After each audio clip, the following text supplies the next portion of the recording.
Assalamualaikum warahmatullahi wabarakatuh. Teman-teman, kembali lagi di channel YouTube saya, Khairun Imam.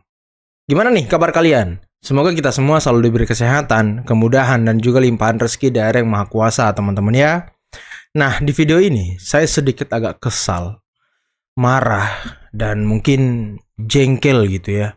Karena apa?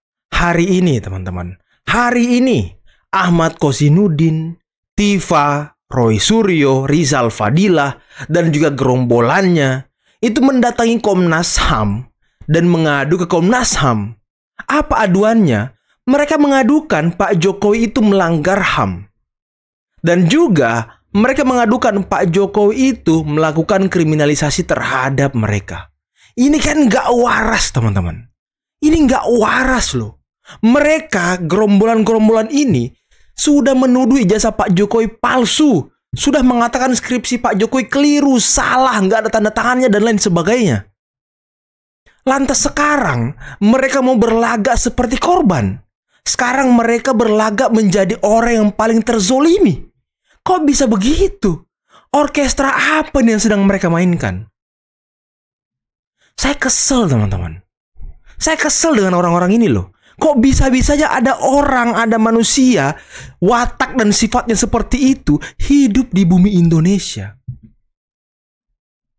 Kerjanya bikin gaduh, membenturkan sesama anak bangsa, menjatuhkan harkat dan martabat Presiden ke-7 Republik Indonesia. Tidak tanggung-tanggung loh. Setelah mereka mungkin mereka sudah merasa bakal kalah di pengadilan, bakal kalah di Polri, ijazah Pak Jokowi bakal dibilang asli. Makanya sekarang kerjaan mereka podcast sana sini, cari perlindungan sana sini, kayak nggak ada kerjaan lain gitu. Ini lagi nih Ahmad Kosinudin, pengacara HTI ini, emang dia nggak ada kerjaan lain gitu selain ngurusin Roy Suryo dan kawan-kawan? Emang dia nggak ada klien lagi gitu? Kerjaan mereka ini bikin gaduh aja loh. Nanti kan kita lihat, dengarkan bersama seperti apa konferensi persnya ya. Saya kesel banget, teman-teman. Oke, sebelum kita mulai videonya, jangan lupa like, subscribe, dan share. Dan tanpa perlu berlama-lama lagi, mari kita mulai videonya berikut ini. Nah, ini tampang-tampang mereka nih ketika ngadu ke Komnas HAM. Saya kesel, teman-teman. Kesel banget loh. Baik, terima kasih. Assalamualaikum warahmatullahi wabarakatuh. Rekan-rekan media sekalian. Ya. Dikit. Oh ya. Ya, terima kasih rekan-rekan media. Alhamdulillah kami dari tim advokasi anti kriminalisasi akademisi dan aktivis anti kriminalisasi mendatangi Komisi Nasional Hak Asasi Manusia dalam rangka untuk mengadukan dugaan pelanggaran hak asasi manusia yang kami duga dilakukan oleh saudara Joko Widodo berkaitan dengan adanya sejumlah tindakan kriminalisasi. Apa itu kriminalisasi? Yakni tindakan yang sebenarnya menjalankan hak konstitusi untuk menyampaikan pendapat berdasarkan ilmu, ini dipaksakan menjadi ranah kejahatan atau pidana. Bahkan kami juga tadi sudah sampaikan komplain tentang sejumlah pasal-pasal selundupan yang di dalam Undang-Undang ITE itu tidak ada relevansinya dengan apa yang dikeluhkan oleh saudara Joko Widodo tentang diri yang merasa dihinakan sehina-hinanya dan direndahkan serendah-rendahnya. Jadi intinya tadi kami sudah sampaikan keluhan terkait hak-hak yang itu diatur dalam Undang-Undang Nomor 39 Tahun 1999 tentang hak asasi manusia, terutama tentang hak pada rasa aman, hak terhadap akses keadilan yang bebas dari diskriminasi, terutama hak kebebasan pribadi yang di dalamnya memuat kebebasan berpendapat. Katanya mereka berpendapat sebagai ilmuwan, sebagai cendekiawan, sebagai ahli, mengemukakan pendapat tapi dilaporkan ke polisi. Ya Allah, kalian bisa bedakan gak sih mengemukakan pendapat atau menuduh? Selama ini kalian sepertinya menuduh deh. Kalian itu menuduh deh. Ya gak sih? Ya gak sih, teman-teman? Coba kalian komen di bawah. Apakah selama ini mereka tidak menuduh Pak Jokowi ijazahnya palsu? Dan kalau anda semua ini ya menganggap diri anda ilmuwan, ahli, dan segala macam cendekiawan, biasanya ya seorang ahli kalau mau melakukan riset ataupun penelitian terhadap suatu objek, minimal izin dulu kepada yang punya, izin dulu kepada yang memiliki otoritas, yang memegang dokumen ataupun digital forensik ataupun barang-barang digital itu. Minimal izin dulu. Kalian ini tidak melakukan penelitian, tidak ada izinnya, tiba-tiba mengatakan konferensi pers di podcast ijazah Pak Jokowi palsu. Lantas kalian menyebutkan kalian ini pakar, ahli apa? Ahli apa? Ahli apa? Pakar apa? Hah?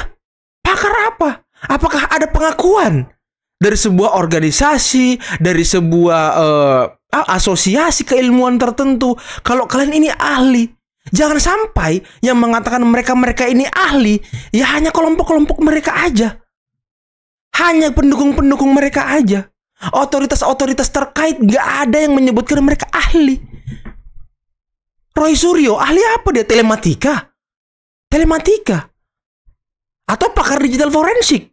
Dari mana ahli atau pakar ke digital forensikannya itu dari mana? Dari mana? Hah? Dari mana teman-teman? Rismon sudah mengatakan dia ini S1-nya komunikasi, S2-nya itu kesehatan, S3-nya apa? Teknologi IT. Terus dia mengatakan dirinya ahli atau dia sudah sertifikasi digital forensik? Sampai mana sertifikat digital forensik dia? Hah? Aduh, ini Kenapa kami juga keluhkan soal hak tentang keadilan di depan hukum yang sama tanpa diskriminasi? Karena klien kami ini diperlakukan diskriminatif. Laporan klien kami di Barreskrim tidak diproses, baru diproses setelah 6 bulan. Sementara laporan dari saudara Joko Widodo di Polda Metro Jaya begitu cepat hilang sejak 30 April.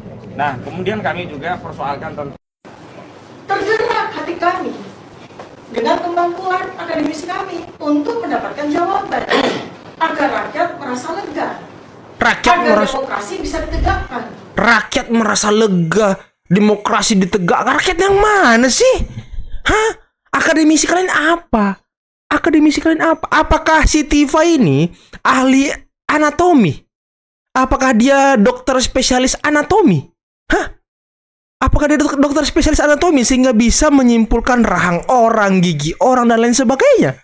Apakah dia ahli? Apakah dia spesialis? Bukan, dia kan dokter umum kan?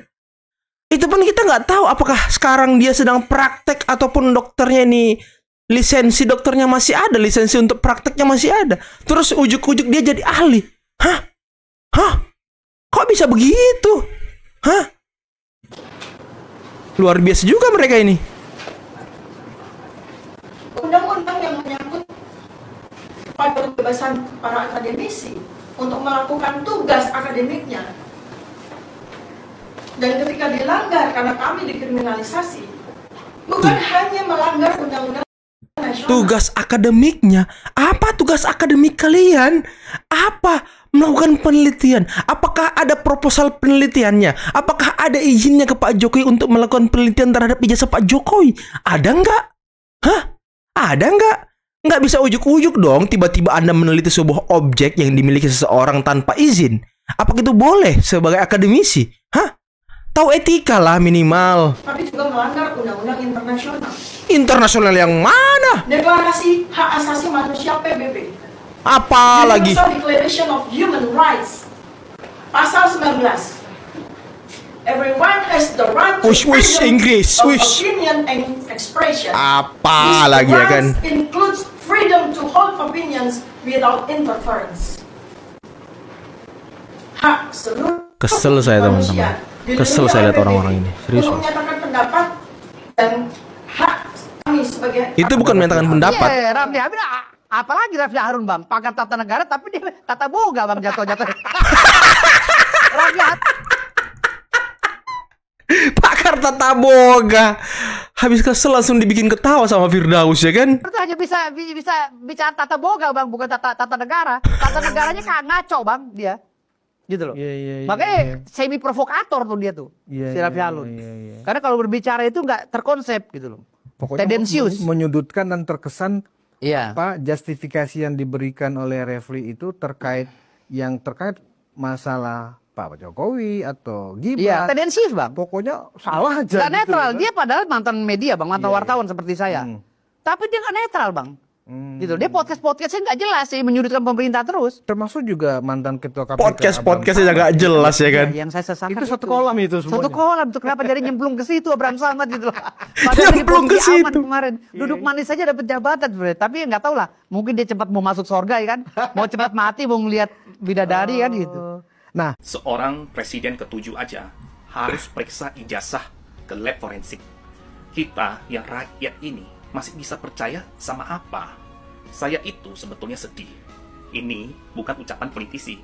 Itu suara hati seorang ayah, seorang suami, seorang anak bangsa yang pernah jadi presiden 2 periode. Betul. Bukan cuma sedih. Pak Jokowi bilang, saya kasihan, tapi ini sudah keterlaluan. Bayangkan, seorang presiden ke-7 Republik Indonesia harus kembali ke ranah hukum hanya untuk membuktikan ia benar pernah kuliah.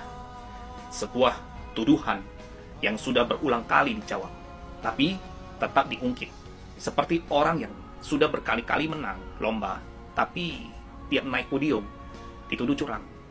Kita ini hidup di era medsos, di mana like dan komen kadang lebih dipercaya daripada pengadilan.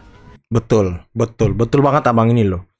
Saya tuh kasihan lihat Pak Jokowi, dia sudah bekerja membangun bangsa ini selama 10 tahun. Tapi ketika Pak Jokowi turun dari jabatannya, masih diubek-ubek loh. Masih dicari-cari kesalahannya. Dan lebih parahnya bukan hanya Pak Jokowi tapi keluarganya loh. Mereka sepertinya membenci keluarga Pak Jokowi. Dan punya misi untuk merusak harkat dan martabat Pak Jokowi. Apa sih yang Pak Jokowi lakukan sehingga mereka seperti ini? Saya pikir bukan hanya kebijakan-kebijakan Pak Jokowi yang mereka benci teman-teman. Tapi memang ya ini mereka karena ormas-ormas mereka dibubarkan. Mereka dipecat-pecatin dulu karena memang kerja mereka nggak bagus gitu.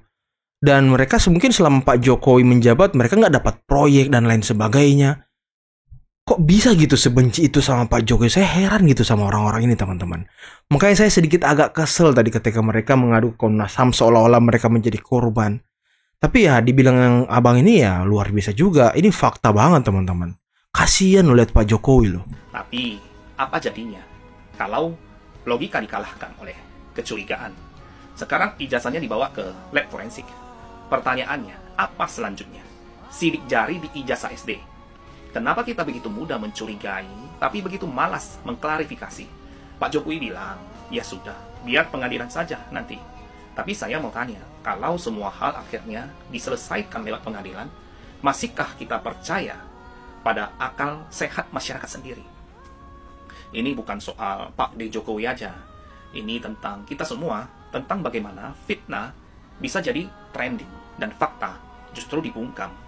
Netizen, ini saatnya kita sadar, kadang yang terlihat meragukan justru yang paling murni, dan yang kelihatan pintar belum tentu punya niat baik. Jangan sampai sejarah mencatat bahwa kita pernah menghina orang yang membangun negeri ini hanya karena kita terlalu gampang percaya gosip. Waduh, luar biasa. Salut buat abang ini. Keren. Ulasannya tuh keren banget teman-teman. Saya suka sekali dengan ulasan seperti ini. Ada obat hati saya akhirnya ya. Setelah marah-marah di video awal tadi, kemudian dikasih tertawa oleh Pak Firdaus, kemudian abang ini muncul dengan narasinya yang sangat positif, yang sangat yang sangat objektif begitu teman-teman. Ini luar biasa loh. Kalau kamu masih percaya bahwa akal sehat masih hidup, tunjukkan di kolom komentar. Keren. Post video ini. Dengan tidak menunjukkan ijazahnya, Jokowi menang 1-0. Dalam hukum, yang menuduh harus membuktikan. Dengan tidak menunjukkan ijazahnya, Jokowi dan timnya secara implisit memaksa penuduh untuk membuktikan tuduhan mereka terlebih dahulu. Ini membuat penuduh harus bekerja lebih keras dalam mengumpulkan bukti dan membuat argumen. Inilah alasan kenapa Jokowi tidak menunjukkan ijazahnya. Jadi jangan heran kalau pihak lawan selalu kuar-kuar minta ijazahnya ditunjukkan. Dan mereka lupa kalau Jokowi ini rajanya menggocek loh. Cukup tunjukkan pada wartawan ijazahnya, tapi si wartawan tidak boleh menfoto. Ini membuat kubu lawan makin parah dan makin gerah. Dan kalian tahu siapa yang disalahkan? Wartawannya. Wartawan tanpa bukti hanyalah mas-mas biasa. Berita yang disampaikan menjadi diragukan. Pihak lawan makin kebakaran. Ya gimana lagi? Jokowi tunjukkan ijazah ke wartawan, tapi wartawannya nggak boleh foto. Betul. Ini benar-benar strategi Raja Jawa. Seorang raja yang turun tahta tetaplah seorang seorang raja. Ia hanya tak berkuasa, tapi jiwa seorang raja tetap ada, bos. Ya, meskipun ada yang menganggap raja yang baik dan ada yang menganggap raja yang jelek. Nah, sebentar teman-teman. Kata abang ini tadi luar biasa ya. Raja tetaplah raja walaupun sudah turun dari tahtanya. Dan saya langsung ingat apa kata Refli Harun, kata gerombolan-gerombolan ini dulunya. Jokowi akan lemdak, Jokowi akan ditinggalkan masyarakat, Jokowi akan dilupakan.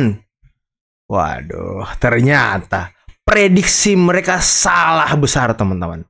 Jokowi tidak lemdak, Jokowi masih dicintai masyarakat, rumah Jokowi masih didatangi warga, meminta foto dan lain sebagainya. Inilah Jokowi, the real kingmaker, teman-teman. Dan tidak menunjukkan ijazah secara terbuka, Jokowi dan tim hukumnya bisa menjaga bukti itu sebagai amunisi yang hanya akan digunakan jika diperlukan secara hukum, misalnya dalam pengadilan. Strategi ini menghindari pemborosan bukti dalam ruang opini publik yang bisa dimanipulasi dan disalahartikan. Menolak menunjukkan ijazah secara bebas bisa dibaca sebagai pesan bahwa Jokowi tidak tunduk pada tekanan atau tuntutan berbasis fitnah atau teori konspirasi. Dalam logika ini, membuka ijazah hanya karena desakan publik dapat menciptakan preseden yang membahayakan pejabat negara seperti Jokowi. Dengan tidak langsung merespon secara reaktif, strategi ini berupaya menyepelekan atau memperkecil posisi lawan, seolah-olah tuduhan tersebut tidak penting atau tidak perlu ditanggapi secara serius. Hal ini bisa membantu citra Jokowi yang tetap stabil dan tidak mudah terprovokasi. Dalam hukum, yang menuduh harus membuktikan. Dengan tidak menunjukkan ijazah, Jokowi dan timnya secara implisit memaksa penuduh untuk membuktikan tuduhan terlebih dahulu. Ini membuat penuduh kebakaran jenggot dan pusing membuat bukti-bukti dan argumen. Ditambah lagi, Jokowi tidak perlu menunjukkan ijazahnya secara pribadi karena UGM sendiri sudah memberikan klarifikasi resmi. Strategi ini menekan pentingnya kepercayaan pada lembaga akademik dan hukum, alih-alih tunduk pada desakan populis atau tekanan media sosial. Dalam era digital, dokumen yang ditampilkan ke publik bisa diedit, diklaim palsu, atau dipelintir. Dengan tidak mengunggah atau menunjukkan secara bebas, ia menghindari resiko manipulasi visual dan informasi. Jadi gimana? Kalian tim ijazah Jokowi palsu atau tim ijazah Jokowi asli? Kita tarik napas dulu teman-teman ya. Saya benar-benar marah tadi, kesel ngelihat gerombolan-gerombolan Ahmad Kosinudin ini sampai hilang suara saya kan, ngamuk-ngamuk. Saya tadi sudah membuat video di TikTok, sekarang saya membuat video di YouTube. Ya saya melihat mereka ini ya, saya nggak tahu apakah mereka memang mencintai bangsa ini, apakah mereka memang mencintai republik ini, saya nggak tahu gitu. Karena sepertinya langkah-langkah yang mereka lakukan, langkah-langkah yang mereka ambil setelah Pak Jokowi akhirnya memutuskan melaporkan mereka ke polisi, itu semakin terbaca bahwa mereka itu panik, teman-teman. Kenapa saya bilang panik? Selama ini kan, selama Pak Jokowi menjabat sebagai presiden, mereka bebas dan sebebas-bebasnya ngata-ngatain Pak Jokowi, memfitnah Pak Jokowi, memframing jahat Pak Jokowi, dan bukan hanya Pak Jokowi tapi keluarga Pak Jokowi. Mereka bebas melakukan itu tanpa adanya perlawanan dari Pak Jokowi, tanpa adanya balasan dari Pak Jokowi. Pak Jokowi hanya tertawa, udah biasa ya kan, dan lain sebagainya. Tapi nah, setelah beliau tidak lagi menjabat sebagai presiden dan statusnya sebagai warga negara biasa seperti kita semua, ya sepertinya Pak Jokowi ingin memberikan pelajaran kepada seluruh bangsa Indonesia bahwa jangan seenaknya memperlakukan seseorang sesuka hati kalian gitu. Jangan sesuka hati kalian memframing jahat, melemparkan tuduhan-tuduhan liar dan lain sebagainya terhadap seseorang.